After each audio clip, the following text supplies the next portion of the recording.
Right now you like pow, but when I'm done you're gonna be like pillar pow. Hi guys, welcome back to Borderlands 2. I've got a special one today. This is the first of the videos I'm going to upload about Vermivorous. I'm going to do a series about these. Now, phase 1, to begin with, you want to go down to Haters Foley, put yourself in 4-player mode. A lot of people know this, a lot of people don't quite understand how to do it. If you've beaten Hyperius, Master G is the place you want to go to in Haters Foley because it makes it a lot easier. Now, first thing you want to do is make sure that your ammo is full. It's just a quick, easy way to check that you are in 4-player mode as soon as you get down to Master G's gate. So all you do is run down. It's pretty close to the entrance. Run down through Haters Foley. As soon as you get to Master G's gate, you don't have to open it or anything. That's it. Open an ammo box, and voila! You can pick out all the ammo because you are now in a multiplayer. So you can see there, you can pick up the ammo. That means you're in 4-player mode. Now, first things first as well, think to yourself, before you get down to the Tundra, which this one is all about, make sure that you've got yourself not online, even not online friends, because if your friends join you, it will revert to 2-player co-op. And the other thing is not to go split screen or bring in a mule. As soon as you do that, it will revert to co-op and you will no longer be in 4-player mode. So before you do this, just make sure that no one's going to start joining you. Don't bring a mule in or go split screen. So once you're done at the farmhouse, this is a big area and there's lots of different places to get the varkids. So we'll enter phase 2. Now this is all about the evolution. Now, I've been doing this for about probably a year and a half, started off on the PS3, and one of the things that I've most enjoyed doing in Borderlands, now I'm on the PS4, it's brilliant, love it. Now, the difference between the PS3 and the PS4, maybe the next gen, old gen, on the PS3 they only got 6 varkids in one period of time. Now on the PS4 there's 9, so from this patch, this area around the farmhouse, you'll get 9 varkids spawning, so it actually makes it a little bit quicker. Theoretically, that's 50% more chance of getting one to level up. So, again, it could actually be quicker in getting Vermivorous to spawn. I don't know what it was like on the PC, but it's definitely better on the new consoles. So, during this time, it's a short period of time, 1 minute 45, we're going to get our super. Our first super's appearing around that 2-minute mark. So you've got to keep an eye on things. If nothing's appearing, nothing's changing, you think to yourself, well, something's wrong here. 2 to 3 minutes, no supers, definitely not in 4-player mode. You will get supers and chubbies appearing very quick. Now, after a couple of minutes, you'll also be looking at the badass varkids and thinking, well, these guys are fairly static. They've only got to be there for a few minutes before you start killing them off. Supers will appear pretty quick. So now you can see here in this little entrance, this is where you're going to do it. You don't want to go into the big farmhouse on the other side. You want to do it here. This is your best chance of survival. It's also your best chance of getting second wins. If you're in the big farmhouse and you get killed in there by the supers attacks that go through the window, you're not going to get a second win. You will die. Phase 3. So we've only got a couple of minutes in. We're going to start killing things off because they're not doing anything. These badasses, they're just going to sit outside. Even if you're aggravating them, they're just going to get on your nerves. And it's the badasses and the chubbies that are your biggest enemy, really, because they're the ones that shoot through the window and shoot through the doorway. You've got to watch out on this left-hand side through the gap above you. Obviously, the ultimates and Vermivorous can fire in through the roof. But the badasses are the ones that are just going to shoot straight through, and they're going to kill you pretty quick. Now, without best gear, this video just shows you that anyone can do it. So I'm trying to prove in this video as well. It's an anyone video. I'm using a level 6 Infinity here just to keep the aggro. Now I will switch to a B shield and use that to get the amp damage. kill things off. You can see here 3 minutes 40 to get our first ultimate pod. So again, you shouldn't have to wait too long. If this little patch of varkids, you know, starts genning up pretty quick, they will evolve pretty quick, believe me. You might have 2 or 3 ultimates in 4 minutes. So what you've got to do is make sure that you keep aggravating them. Now the box on the right hand side there, if you go into the corner and you jump up and you keep yourself out of view, they will actually start becoming a bit bored, because once you're out of view, they can't see you. It's like you're out of the game. So you can see here, at least you can get a second wind, because you can just crawl to the front of the doorway, take out one of the badasses. 'Cause the badasses, they're hanging around, they're not doing anything, they're not going to evolve. You can either keep them there for a second wind or just get rid of them and allow others to come. The supers, as you'll see, fire just slightly up in the air, so their attacks should hit just above the doorway. Sometimes they glitch in the floor a little bit and therefore their attacks come through. So you just got to watch out on that. If you do see them glitch, then be careful. You don't want to sit on the box at that stage. Get rid of the badass varkids. If they're sitting around, get rid of them. We're now getting quite far into this, believe it or not. You've got one ultimate there. He could change any second. Now the other thing that you got to worry about the ultimates is they do disappear. Just fly off. Now 5 minutes 25, here's our second ultimate. The other one hasn't changed yet. He's not doing a lot, so you might think to yourself, well, that other one already has probably passed its time limit. This one here is going to be our next best chance. He will evolve pretty quick. If he's going to, you're going to go about 3 or 4 minutes of time before you want to kill him as well. Anything else that starts appearing now, don't worry. You've already had a big batch of varkids around here, and if he's not going to evolve, he's not going to evolve. So just start killing everything off. It doesn't matter. Got to aggravate the ultimates before they get bored. They'll walk away, they'll fly away, they'll disappear. They do disappear. They go. Probably go out of bounds or something, no idea. 6 minutes 16, there is our supreme pod. Shouldn't take too long. You'll hear the sound of it. Pops up behind or in front of you. And at this stage, phase 4,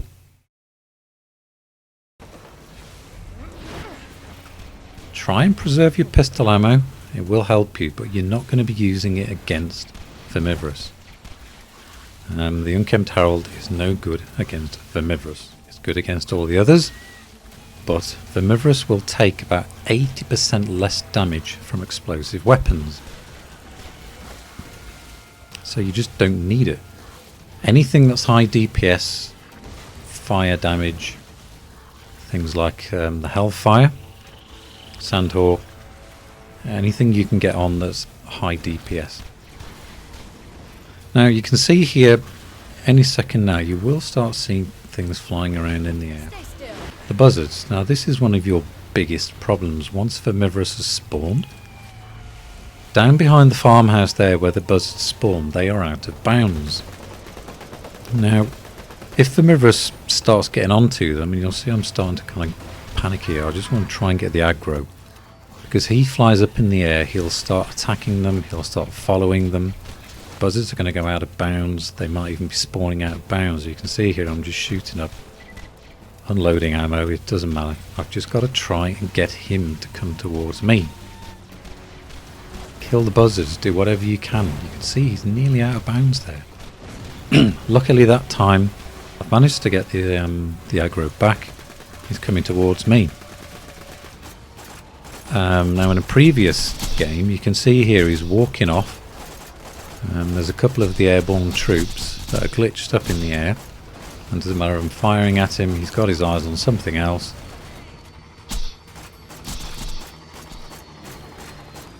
As he drops down there, that's it, he's gone. You spent all that time spawning him and he's gone, purely because of the buzzards. So I get my second wind, I'm going to kill all the buzzards off, just clear the map. I walk over there, and he hasn't been hit by a train. If he'd hit by a train and he died, you can see here on the mini-map, I'm on the edge of the map. I'm out of bounds. So up on the left-hand side there, he can get hit by a train and die, but he's in bounds. On that corner, he's going to glitch out of the game, and it's really unfortunate. So do what you can to keep the aggro and keep him coming towards you. Might mean that you die, but it doesn't matter. So at this stage, I mean, I'm not actually exactly going for it here, but what you're going to be doing is using whatever class mods you've got, relics you've got, grenades, fire grenades, anything, just to use fire damage. Now the Lady Fist is probably one of the most unknown. It had a massive buff previously, went from 400 to 800% critical hit damage. Now, even though it doesn't look like it's doing a lot of damage, when you got a B shield on and you get criticals with it, it's one of the most powerful weapons in the game. It's phenomenally powerful. You can see there it only does 48,000 damage. When I get a critical, it does 900 plus K, nearly 1 million. That's just phenomenal damage, and for the quick speed that it fires, if you can actually start hitting the criticals on him, you'll see his health go down so quick. So it's during this phase, you just want to start picking it off. He will jump around, there's still buzzers around, so just try picking off a few little shots. Anything else that's alive, just kill. Any ultimates, any supers, any badasses, just kill everything you can. You want him to be there on your own. Now the other good thing is when he's on his own, you can actually start firing at him and he will get bored and just start plodding around. It's great because you can just like watch him and observe him. You know, it's great. It's one of the best invincibles in the game. I mean, raid bosses are raid bosses. You just go and you kill them. This is something you work really hard for. So when he's actually there, it's kind of really cool. Now, Vermivorous does not take slag damage, so don't try slagging him either. It's a waste of time. He just doesn't take slag damage, so the only weapons that you're going to do any damage with him are high critical damage and fire damage. And you can see here, just on his abdomen where you got these little yellowy kind of orange circles, that's the critical areas. You want to be aiming for those. He doesn't always stand still, but if you do get a period where he stands in one little place, get those criticals as quick as you can. Now the other weapon you want to be using, you can see here, it's just plodding around, you know. You can just observe him, you don't have to kill him too quick. But the Sandhawk is definitely one of the better weapons, a fire Sandhawk if you can get hold of one. So I'll stick that on now. If you get him in a nice area where you've got a clear sight of him, you can just unload a load of shots rapidly at him. But whilst he's buzzing around, you can just hip shoot him, get a few shots on him. It's very good for taking down the ultimate. And they're probably the two weapons that I'd be using at the moment. Later in the game, end game, there's not really any other weapon that I would use apart from this, the Lady Fist, the Hellfire maybe. So you don't really have to have any kind of elite weapons. Everything you can get the Unkempt Herald easy to give you second wins and stuff. Bada Boom, you can get that from King Mong easily enough for second wins. If you've got the Captain Scarlet DLC. It's not easy to get a Fire Sandhawk, but you know, you've just got to try and get one if you can. And the Lady Fist is a mission item from the end of the game in the Arid Nexus, so it's a very easy weapon to get hold of. The Uncle Teddy mission. B Shield, you can get that from Hunter Hellquist or the Treants in Tiny Tina's DLC. Again, I've done videos on that as well. So there's nothing that you can't get hold of easy enough to do this solo. It's actually quite easy. I've been doing it for a long time. I've only just got to level 50. I just started going through UVHM, so I've, just leveled up a couple of times. The class mod I'm using at the moment is only level 13, even though I do have a legendary mod. So you can get away with using a lot of low level stuff. You can get a sheriff's badge. That will help you with the Lady Fist. Sometimes you will see he presents himself to you. nicely. And as you can see there, all the criticals just absolutely hammering him. Nearly 1 million per second. Boom! So once you kill the beast, get outside, make sure everything's dead. Have a good look upon your kill. Beautiful, wonderful big beast. My favourite thing in Borderlands 2, it keeps me going, it really does. It's great fun. And whilst you're doing it, you're going to get huge amounts of iridium. Lots and lots of purple weapons. You'll get a Norfleet, rare heads, rare skins. There's a few other legendary weapons he'll drop as well. But whilst you're killing him and the ultimates and the supers and the badasses, they drop loads of iridium, a lot of purple weapons, a lot of class mods. So you can get loads of stuff whilst you're actually doing this. It's great fun. So go around, clear up everything, have a good look around the hut. There will be iridium around the back, everywhere. Just have a good look. As you can see, there's another purple class mod there. Nice. Now ammo, because you're down at the Tundra, there's no ammo places. All you got to do is make sure your backpack's full. Choose the weapon that you were using. Go up to a weapon on the floor, hold down the square button, exchange weapons. When you exchange weapons, you will actually start to pick up ammo.